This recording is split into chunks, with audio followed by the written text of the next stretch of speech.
guys, my name is Timangazo and welcome to my channel. As always, it is such a pleasure to have you tune in once again this week. If you have just found the channel, please kindly consider subscribing for all things relatable, easy and affordable homemaking content. Right, today's video follows last week where we spoke about first-time home buying and the benefits of renting versus owning. And it's like I promised last week, today I am going to take time to chat or discuss or rather respond to some of the questions that you asked me relating to first-time home buying. First and very important, I must let you know that I'm not an expert on property or finances. So what you will do with today's information is just to use it as a first-hand account of someone who has walked possibly the path that you also want to walk in, but also I think you'll use it along with other open resources on the subject matter. Right, I will be answering your questions, but one thing that I have noticed is that most of your questions really would make even independent videos.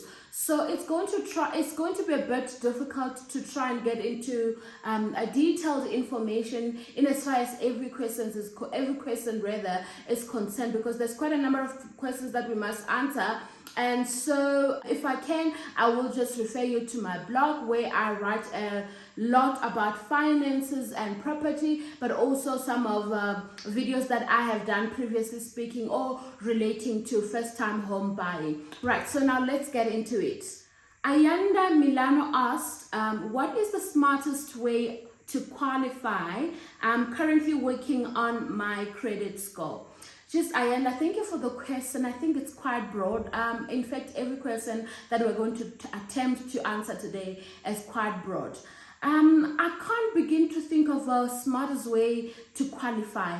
I really think that preparing to buy your primary residence is going to be one of your biggest expenditure in life. And so if you can, try not to be in a haste for anything, but perhaps to touch briefly on what you have asked.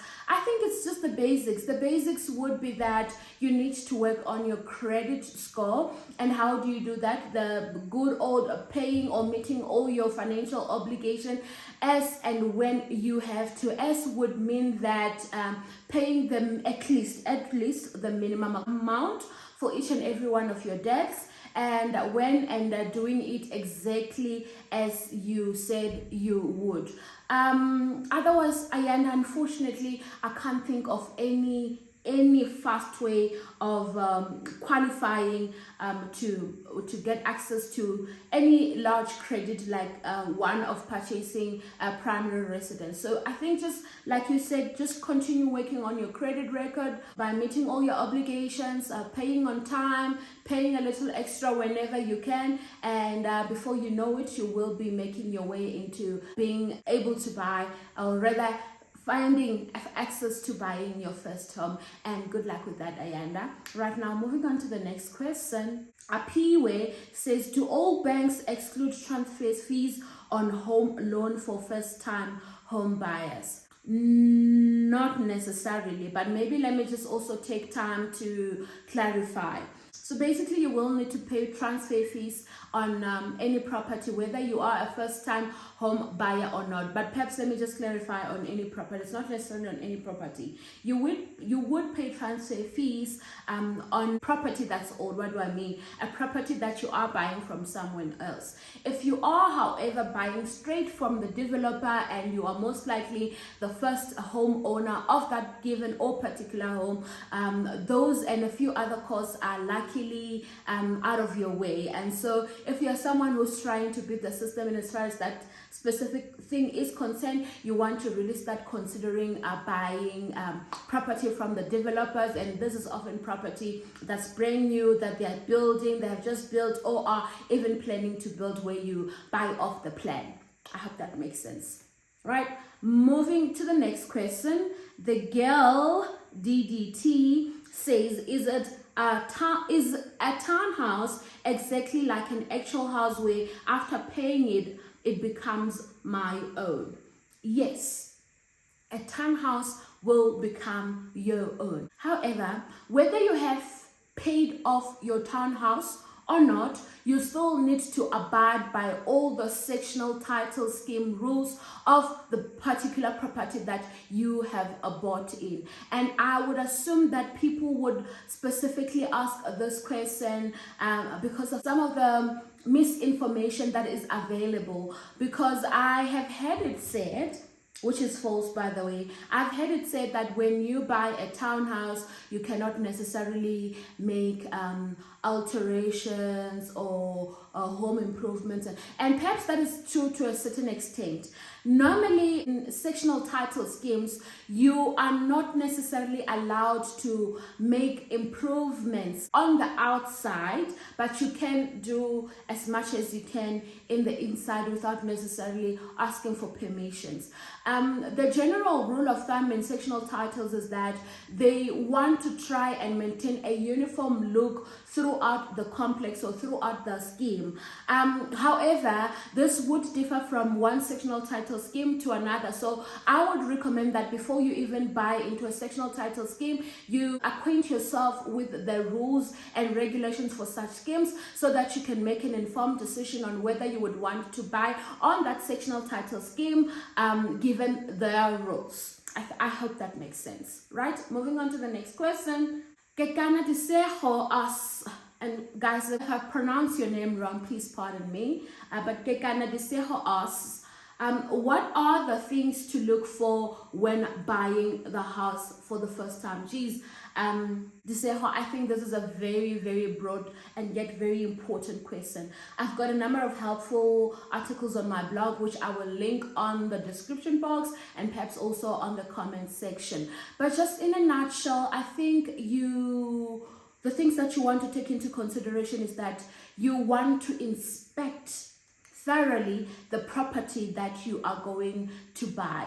For example, if you are buying into a sectional title scheme, and this will be like in your complexes in a block of flats or even townhouses or things like that, you may, I think, also want to acquaint yourself with their rules and regulations.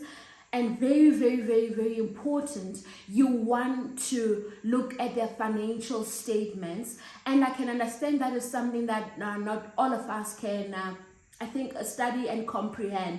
So it might be helpful then in that case that you try and seek help from someone who would have the expertise or knowledge in finances to sort of help you understand whether the sectional title or rather the property in which you want to buy in is in good financial health. Because should you buy into a property that is not in good financial health, that can often lead into financial problems that not only affect other people, but you as a new owner in the property are immediately affected. And I think there have been many cases in South Africa where we have had similar things whereby, you're a first-time homeowner, don't really know much about home buying or the home buying market and really what happens. And often a salesperson is not going to, and the seller will not tell you about the problems they have, because what they are trying to do really is to make a sale, get rid of the property and stuff like that.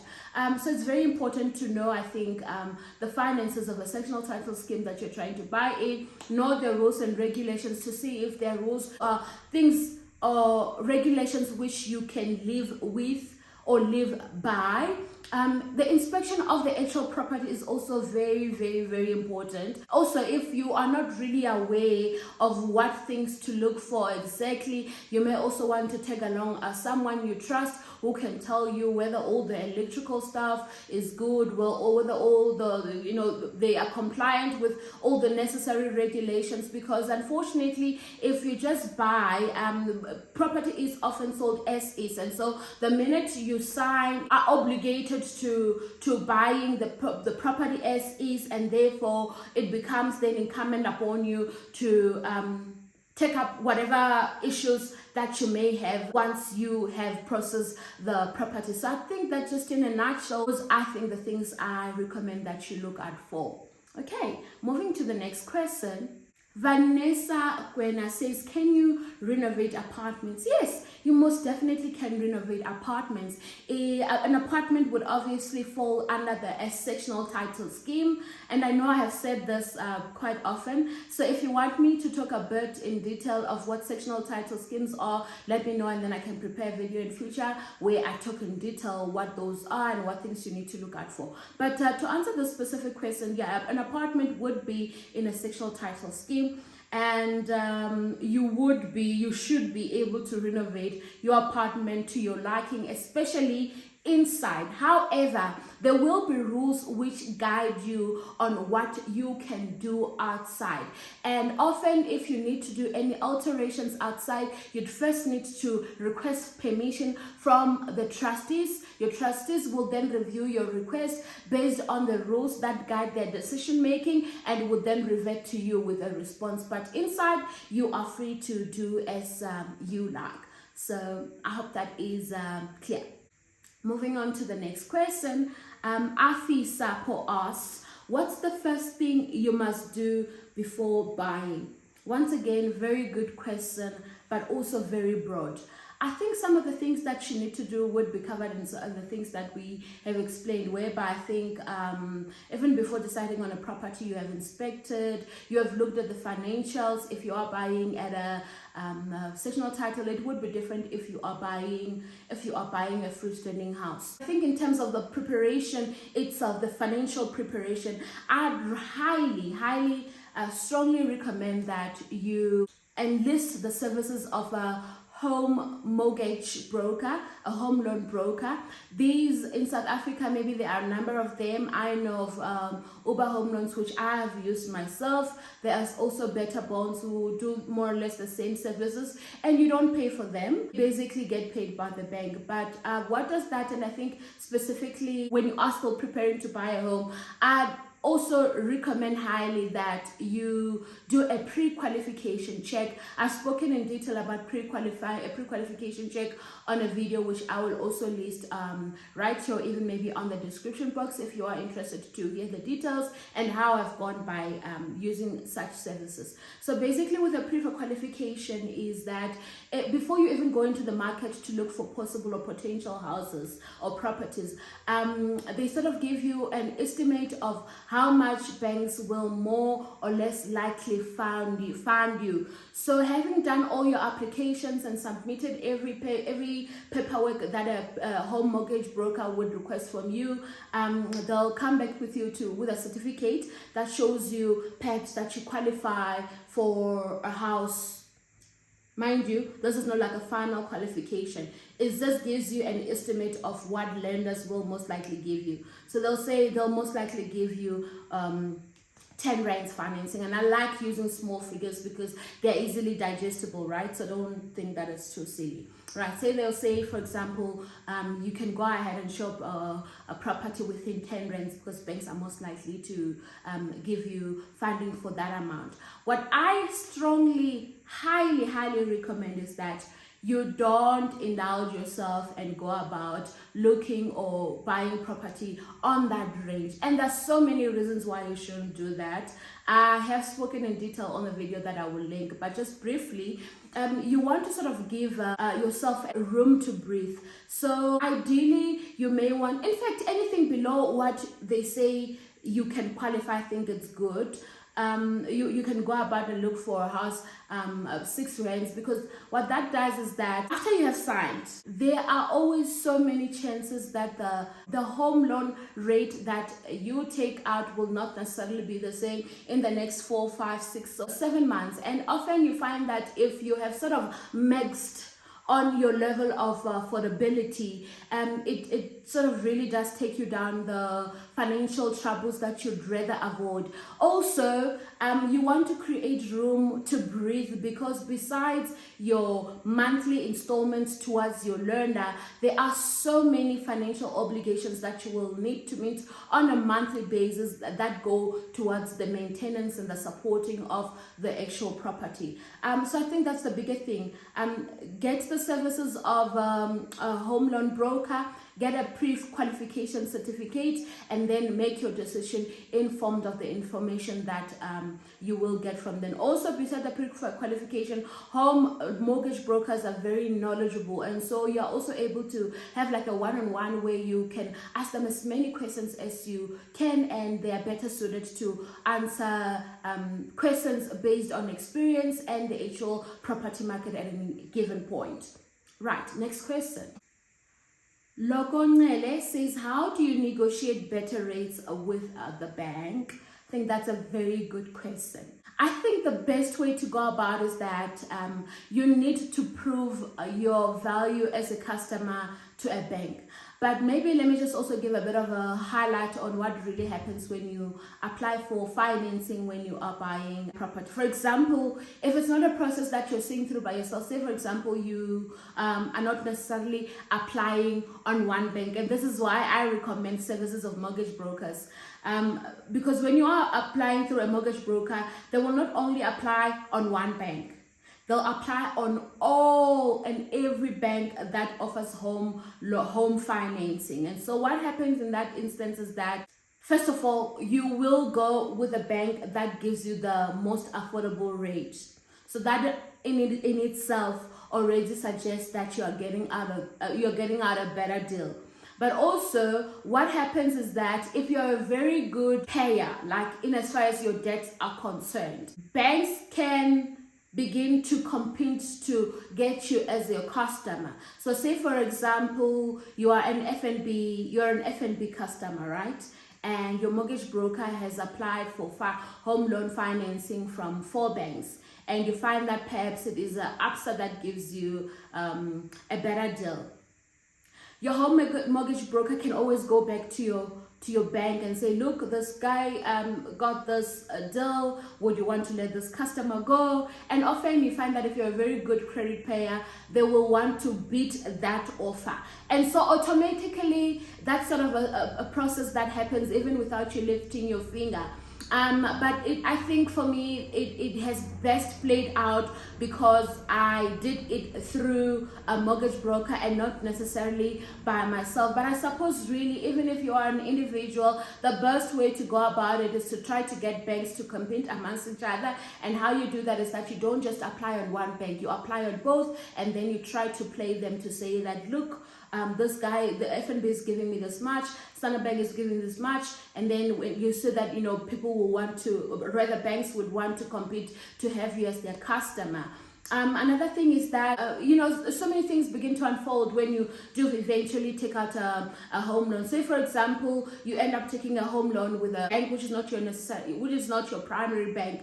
They'll even go to an extent of convincing you to say that, look, if you move your primary banking to us, that means move your salary to them and all your debits to them, they'll give you a further discount on the rates. So those things will begin to play themselves out. But what you need to prepare for good rates really is to ensure that your credit score is good, you're a good payer, and you can prove your value to lenders. And the only way of proving your value as a good customer to lenders is that you can prove that you pay all your debts in time, you pay at least the minimum, and in a case whereby you even pay more, then you stand a very good chance of negotiating on a better footing. Right, next question. Kombitov asks, how does rent to buy work? I'm not really knowledgeable, Gombi, on the subject matter, but the bits that I do know is that it's not really quite a popular thing perhaps in the South African property market, but where it does apply is that there would be specific schemes that allow for renting to buy. I think the best thing would be to get a hold of an property agent where you can relay or convey your needs, and they can best advise how you can go about looking out for schemes or properties which allow you to rent to buy. I hope that's helpful. And Smash asked once again, how do you negotiate the offer if you have negotiated?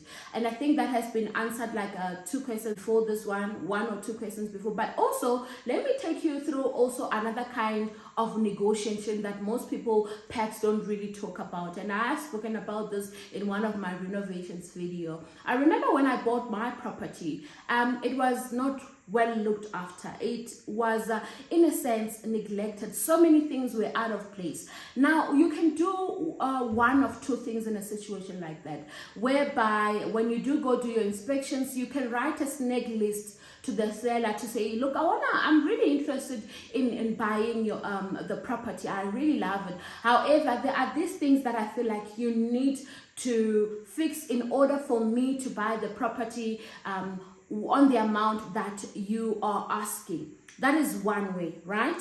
But also the way which I decided to use in my advantage is that when I looked at the property and I was quite well familiar with the estate and how the rest of the properties in the estate looked, I sort of used that as my advantage and the disadvantage of the owner, and saying that, look, the property is not in good shape, and I listed all the things that were not good or about the property, especially in comparison to the rest of the properties within the estate. And it was a good debate, because knowing the property very well, I could tell that it's not in good shape. And so what I said then was that because I like the property, but we also understand that it's not up to standard, I would want to give you this offer. And what I did was that to go a whole lot lower actually than the asking price. And because I had also a pre-qualified certificate and stuff like that, the owner really just wanted to jump on my offer without necessarily waiting to keep the property in the market for longer. And that was another way of negotiating. So already from the asking price, I'd already taken down the cost significantly. And when we did go through to negotiate with banks some more discounts, and in the end it just ended up being one big saving. So I think you can look at negotiating from that angle, but also looking into assessments of the actual property that you're going to buy. It is not often, unfortunately, where you can get into a property and realize that the snag list really comprises of things which you can negotiate a property to go down significantly. But look, even if you can negotiate for it to go down 10,000 less, 20,000 less, why not? Otherwise, the only negotiating that you need to settle for would be with banks, and in order to then come out a winner in that situation, you need to prove your value as a client, or rather as a payer, as a credit payer. And I think we have spoken in detail on how you can go about doing that. Right, let's move on to the next question. Mrs. Bakangi Ngube asks, where can I buy to avoid paying ridiculous rates? I'm afraid I don't really have an answer for this one. I think for as long as you're going to buy into a sectional title, you will be paying ridiculous rates. However, rates would differ depending on the features which your estate or your sectional title scheme offers. For example, if sectional title scheme A has a double security gated community, there are tennis courts, there are swimming pools, there are restaurants, there are walking trails, there are parks. And then sectional title scheme B has security, and maybe they've got just a lawn. You will be paying two different things. So I think a big difference between the two would really just depend on the kind of features which are available on the estate in which you are going to buy. But I don't think that this is something you're going to avoid as long as you're going to buy into a sectional title scheme. Alternatively, if you are buying a freestanding house, that's where you can really look at big chances of not paying rates. However, even then, given the security status in South Africa, you may need to invest very heavily on security features and all other costs. So weigh your options very carefully. Next question.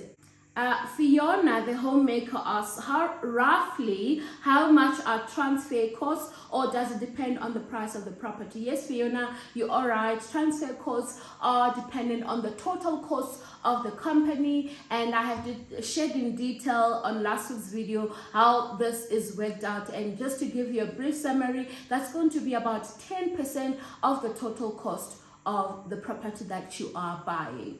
Next question. Location. Did you choose based on cost or your expectations of safe and convenience? Funzo asked this question.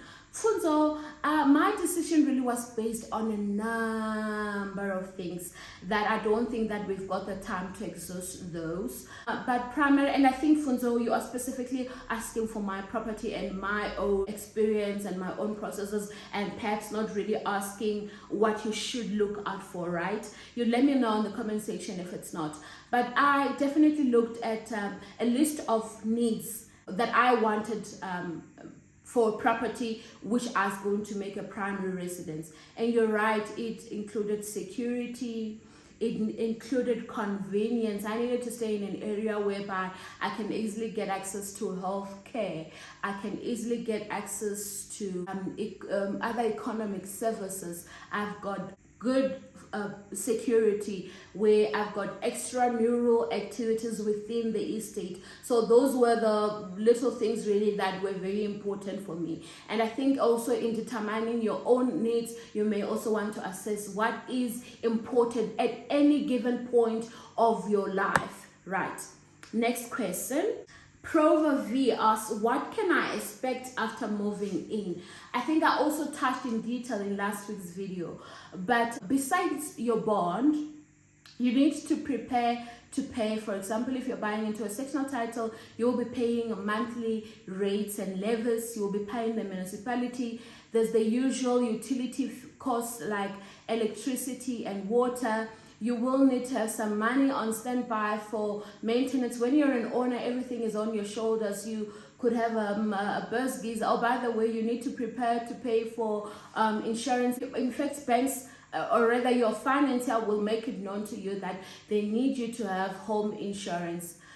So you'll need to prepare for that. You will need to prepare for, if there are any improvements that you need to do on the actual property, that as well. You need to prepare obviously for like admin costs, like moving from one place to another. But I think really the biggest which often people don't take into account would be the rates and levies. And the only way to know, and this is also very important, before signing on an offer, first find out from both the agent and the seller what the rates and levies for the property you're buying in are, so that you can factor that into your affordability. That is very important. But I do hope that makes a bit of sense and is understandable, Provo. Right, moving on.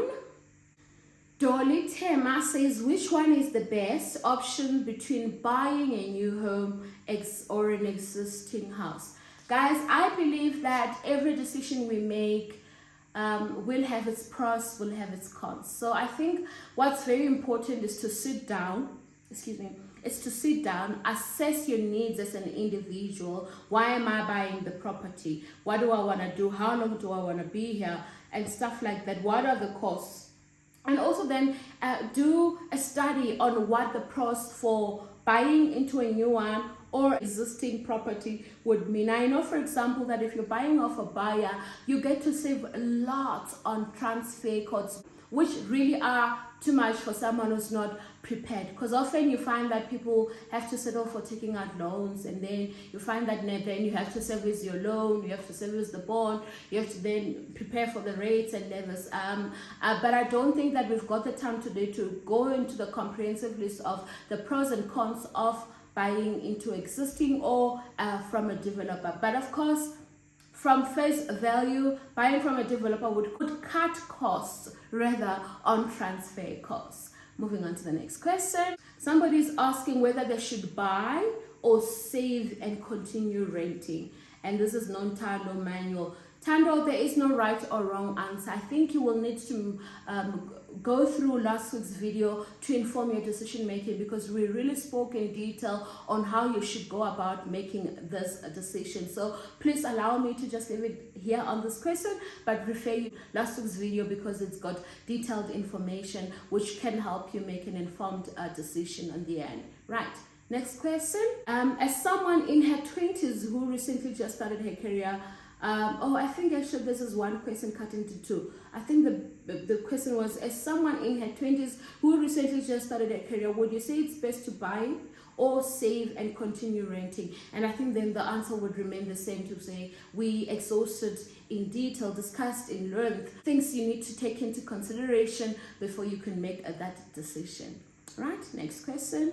Advantages and disadvantages of buying in an estate compared to buying property, I'm assuming a standalone property. Each and everyone would have the advantages and disadvantages depending on where you are in your social status, economic status.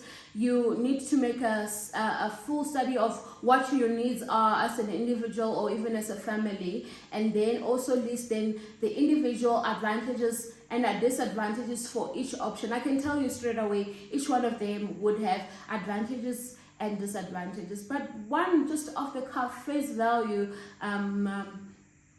disadvantage perhaps that I could think of if you are buying a standalone, or once again it would depend on the location. If you are buying in a standalone where the location does not necessarily have like communal security services, then I know security is going to be your biggest thing, whereas if you buy in an estate, you are most definitely going to be afforded that peace of mind, because security is one of the biggest features in sectional titles or even estates. Right? But it's a large questions which really would need you to take your time to sit and really weigh advantages, but also just importantly weigh them based on your needs, and those would be financial and social needs.